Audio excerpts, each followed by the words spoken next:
This is the only way I can stay on top of client work, personal life, rent, bills, social media, and everything I need to do for the year.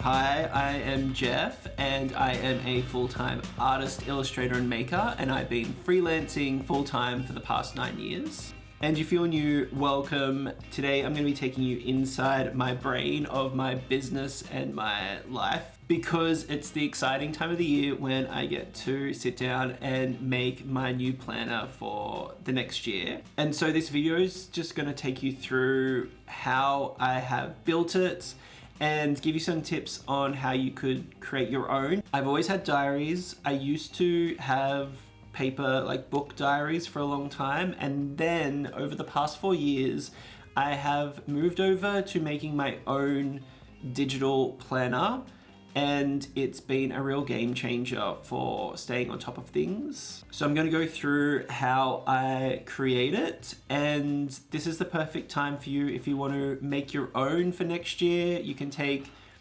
ideas from what I do, you can customize it to what suits your workflow and your yearly calendar. And yeah, so let's just get into it. Okay, so this is my brain, my baby. It's, like I said, a Google Sheet that lives in my Google Drive, and I've downloaded the app on my phone so I can just open it up as well. The main feature is down the bottom. I have multiple copies of the same calendar that I use for different parts of my business and my life. So I'm going to be going through all of those. So if we start on the calendar for next year. So the first step is obviously to build the months out and make sure you have all the dates in the right spot. So I like to do my weeks as white blocks, so Monday through to Friday, and then the weekends as a different color. Visually, color really helps me to see things more clearly. I have the months across the top, and I also will always put in January and February in the calendar, because when it gets to times like this, where it's at the end of the month, I like to put in like my January and February deliverables and client projects and things. So once I do get to making my calendar for the next year, I just duplicate it across. It just means I'm able to keep everything on the one document until it's time to actually move over to the new calendar. I have my calendar saved in the bookmarks across the top of my browser. So every morning, I'll normally keep it open all the time, but if I need to find it really quickly in a new window tab, I can just like click it in my bookmarked areas. And yeah, so the first thing that I will do after I've made my blank calendar is I will start to add in the seasons that work within my business. So the yellow blocks are when I will go on holidays at the end of the year for Christmas and New Year's. I will then put in the purple blocks of time, which is when a lot of Pride related events happen within my work. So I work a lot on Mardi Gras events, on Pride Month, we're at Purple Days, things like that. So I like to block out those chunks of time in the calendar as a reminder of this is when I'm most likely going to be doing that work. The green sections are when it's school holidays. So for me, again, I work a lot during school holidays on school holiday programming, workshops, things like that. So I like to put in when the school holiday periods are, because then it'll just give me a bit more clarity on like when I could potentially be working on those kinds of projects. The next thing I like to do is I like to put in my seasons, or the way that my calendar will work for me. So across the top here in the white, I don't necessarily go by January through December in terms of the way I think of my months. I think of seasons of work. So for me, it starts usually in December or January through to the end of February is when I'm really working on Mardi Gras projects for clients, because Mardi Gras happens at the end of the month. Then for March and April, I tend to work on a lot of Youth Week programming events and projects for councils. So March and April becomes a chunk of time for Youth Week. It then moves into Pride Month and end of financial year projects that I tend to get. July is kind of a little bit open. August is the month for Wear It Purple Day projects. September is more free. And then October through to December, I'm thinking about Christmas projects and a little bit of Mardi Gras as well. So by putting my own seasons into my monthly calendar, it means that I'm able to start to think how I want to move through the year that best suits me and the kind of work I'm doing. It also means that when I'm feeling lost or not sure what I should be working on for the next 3 months, I can look at this and just go, okay, it's February. I should really be thinking about hitting up some potential clients for projects during Youth Week. So it's being really proactive and allowing me to look sort of a few months in the future and keep it on track. The other thing that I'm really liking is that I'm working out that July and September are becoming times where I could potentially take holidays. So last year I took an overseas holiday in September and that worked pretty well for a good chunk of time. And so this red here is just a little reminder that that's when I could potentially take a holiday. And I'm really bad at taking holidays. So this is like a bit of a visual to say, hey, maybe think of yourself and do a holiday then. So that's how I start to plan out my seasons. And just by having it across the top in white, it's again a visual reminder for me to say this is what I should be focusing on for these months. I then will also put in things to do with tax. So doing quarterly reporting in of my BAS and sort of with my accountant, I'll put those in at the start of every month, which is really helpful as a reminder to stay on top of it. And I'll also put in annual events that are within, the traditional world. So things like public holidays, things like, Valentine's Day could be an opportunity to get some work through that. There's events like Craft Week and Vivid and South by Southwest, National Recycling Week, all these sort of events that I do want to know when they're happening and they have got a potential to become work stuff, or maybe just it's time that I know I want to take off. And then obviously the year starts to roll out, and as I get projects in, I just start to add them in for whether it's like running a workshop on a particular day, if there's a deadline for a project, if it's, a week where I'm painting a mural and I'm just writing it in like this. But the beautiful thing is that obviously if things change, I can very easily just move them to a new week and it's not going to be a huge hassle or a huge mess. So when I'm doing my weekly plan out of what I need to do, I will just do a bit of a refresh and tweak and make sure everything's sort of in line. I will also do in red any sort of events that I just don't want to sort of forget or glaze over. So if I've got a workshop or an artist talk or something like that I need to be at, I'll put it in red because it's a bit more of an alert. Once the projects are done or the days are complete, I just do a cross through it. And if it's a day where nothing happens, then I leave it blank. And then once the day is finished, I will just add some crosses. So reset. So I'll just add crosses so I can just stay up to date with where I am at in the calendar. And that is how I plan out sort of my year in a very top line, really at a glimpse kind of approach. The next thing I like to do is with a blank version of this, I will duplicate it and add it down here and create my personal calendar. I keep everything the same in terms of these extra purple and blue chunks of time. It doesn't really sort of impact me too much in my head.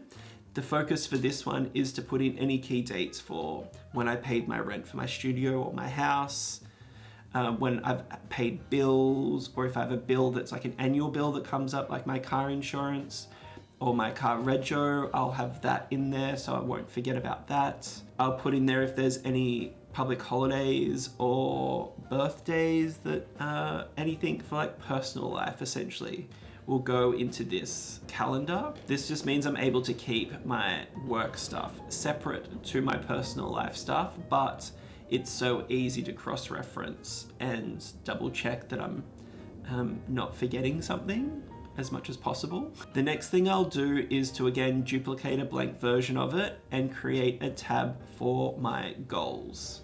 So each year I will have my goals for what I want to achieve within my business, within my personal life, and then like creatively what I want to focus on. And very similar to how I create my seasons for my client work, what I like to do is to break up my year into seasons or miniature chunks of time where I focus on my goals. I tend to just break it up as like a quarterly approach. So my first goal might be to do an animation collaboration with a friend. So, and if I'm going to do that in the first 3 months of the year, it might be, okay, what do I want to achieve in the first month? What do I want to achieve in the second month? And then the third month? And then from that, I will then break it down into either weekly or fortnightly kind of tasks until I have taken this goal and broken it down into achievable chunks that don't feel overwhelming. The benefits of having a digital calendar like this is that it's flexible. So there's been many a times where my goals just haven't gone to plan, or it's taken longer than usual, or I've forgotten about them, and I can just evolve it as I need to and move things around. Maybe if you want to have sort of like a goal for each month of the year, maybe it's just like an idea of like reading new books or something like that. You don't have to do it as a quarterly. It could be every 2 months. It could be 6 months of the year focused on one goal, and then the last 6 months focused on 3 goals. You can really sort of make it your own. And so that's how I will break down my goals for the year. And then the final thing that I like to do is for my social media. And this is slightly different. So I will create my normal calendar. And then, for instance, let's say for January, this is the year. What I'll do is then right click and copy to the right. I will then right click and copy to the right. So for January, I have 3 columns because I have 3 different social media platforms that I focus on. And I like to put them in order of my priority. So LinkedIn is my focus. The next is YouTube because I want to focus more on doing work for myself, and then using that content as a way to drip feed into my Instagram. And so that's just like my strategy of how I am approaching social media. So once I have done these 3 columns, I will then select all 3 of them, right click and go down to group, and I'll just group them. So that just means once your month is finished, you'll see that there's a little minus that branches across to this column. When you hit that minus, it collapses the month, and then when you press it out, it expands it. So that just means that once a month is over, I can minimize it and go on to the next month. And you can see that each month I've had different levels of posting. I'm not posting every single day. If I'm really busy and I've got nothing on, then I won't post, or if I'm feeling lazy, but then there's other months where I've had heaps to post. That's the sort of setup for each month.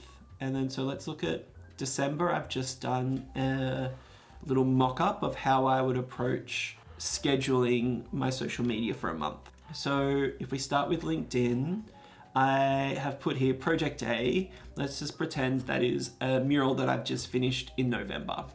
And I've decided that I want to post 4 or 5 stories for this project. I've broken it up. So I've got, for this first week, I'm going to post a story on LinkedIn about the project, and it's going to be a reel. I'm then going to post that same week do another post, which is photos. That's what PH is. I'm going to do photos, and it's going to be the concept of what the artwork looks like. Then the next week, I'm going to post a reel that shows what the mural looks like as a finished piece of work, or like a video, I guess. It's not technically a reel because it's LinkedIn, but like it's going to be video content. Then the fourth story will be photos of what the mural looks like. Then in the third week, I might post an image of just like an illustration that I've done for my own self on my iPad, because I think it could be something that could speak to a potential client. So I might do a post of that, and then I'm going to do a final post based on maybe a testimonial that I got from my client. And so that's given me 6 posts over 3 weeks that are like consistent days. And that means I can just start to fill out my month and be thinking on a larger scale rather than each week trying to chase what should I post this week. I'm really like planning it out as a strategy. I tend to schedule my posts for each week so I don't have to worry about it as much. And once I've scheduled them, I will just put a little S dot at the beginning of each post. That's just a reminder for me to see that I have scheduled it and it is going to go out. So once I've thought of all my LinkedIn posts, I then go, which out of those do I think could also translate to Instagram and be posted there? So I will take story 1 and put it as, yes, that relates to it. Story 2 relates to Instagram. 3 and 4 also relate to Instagram. But story 5, the testimonial, doesn't necessarily relate to what I want to post on Instagram. So I don't bother posting it there. My audience on Instagram is different to my audience on LinkedIn. So I don't have to post everything there. So I just bring it across, and then I will also be thinking about, okay, on YouTube, if I'm going to post a new video on the first of the month, I might have 4 shorts that go along with that. And I then go, okay, out of those shorts, are there any shorts that I could also post on Instagram for my audience? And go, okay, 2 and 4 could be great. So I might schedule them in for my Instagram feed. Maybe short 3 is something that also speaks to my client work. Maybe it's like a behind the scenes on how I developed an artwork. So I could maybe add short 3 over here. And so you can start to see how very quickly you can cross-pollinate between the social media apps, how efficient you can be with your posts. And this has really helped me to think more strategically about what I'm posting and where. And also it's allowing me to stay on top of things as well, because this tab is within the same document as my daily calendar. So for instance, say I just finished this mural and it's now the 5th of March, I can very quickly come over to my socials and start to plot out how I want to document this in my social media. And then once they're done for the week, I will then go and just cross them off and then go to the next week and go from there. So that is how I create my calendar and planner for each year. This is, like I said, this is the 4th year I've done this, and each year I'm evolving the process and tweaking things as my career and the types of work that I do evolve. And I find that this has become a really great way to stay on top of things. I love that everything is in one place and I can just look at it from a glance and sort of see everything. It means I'm less likely to forget something, which is always a huge scary thing that I think about is, oh God, I hope I haven't forgotten something that I've agreed to do. When new clients will contact me and say, are you available to do this workshop on this date? Or could you do this mural at this time frame? Or what's your availability like in September? I can very quickly come to this and be able to get a really quick indication of if it's something that we can do. And I can very quickly see as well when I am stretching myself too thin. If my calendar is full for the month of May and there's things on every day, it's a pretty quick indication that like maybe I can't run this other workshop in May as well.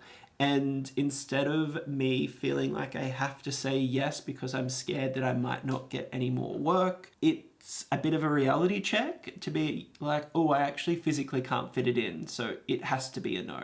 And this has happened to me in just the last year. I agreed to too many projects. And then when I was planning out this calendar and trying to plot everything in, I realized I did not have physical time to do it all. And I had to say, I'm really sorry, but I actually haven't got the capacity to do this project. And I wasn't able to say yes. And looking at my calendar was the main reason why I was able to understand this, which is, I think, a really big skill to have when you're a freelancer, because the scarcity mindset of not having work and having to say no is a really scary thing to do. So they are 3 really big benefits for having a planner like this. Having my seasons across the top of the planner in white has also been a really great thing to have, because I'm starting to feel more confident in understanding the way my business works as a freelancer. Whilst I'm still going by what I like to call the suit world, the 9-to-5 business world, I'm creating my own workflow that works for me. And I'm able to see these annual cycles in the kinds of projects I'm doing. And it has created a lot more comfort and confidence in understanding where I find my money. And instead of going, oh crap, what am I going to do next year? Who are the clients I'm going to work with? I instantly have here 4 different seasons where 4 different types of clients I could work with. And really, I've only got 2 months out of the 12 where I don't really have an idea of what could be happening in those time periods. And that just gives me a really good starting point for working out who I should be approaching to work with and what kind of work I might want to do. And again, this could change over the years, but having this layer of your season that suits your business overlaid over the calendar has been really empowering for me. Having my goals as a tab has been something that I've also seen a really benefit of including. Having them so accessible has meant that they kind of stay at the top of my mind, or at least like just there in the background. They're not written down in some book that's in my drawer somewhere or on like a file somewhere on my external hard drive that I have to try and find at some point when I want to think about them.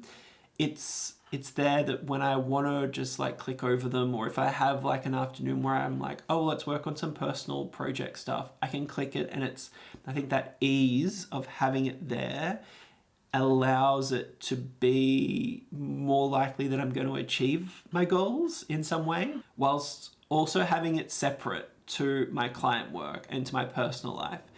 If you've watched a lot of my videos before, you'll notice I've spoken a lot about creative Jeff, business Jeff, personal Jeff. And when you look at these calendars, that is exactly what they are. This calendar is my client focus, my business calendar. This is my personal Jeff calendar, and this is my creative calendar.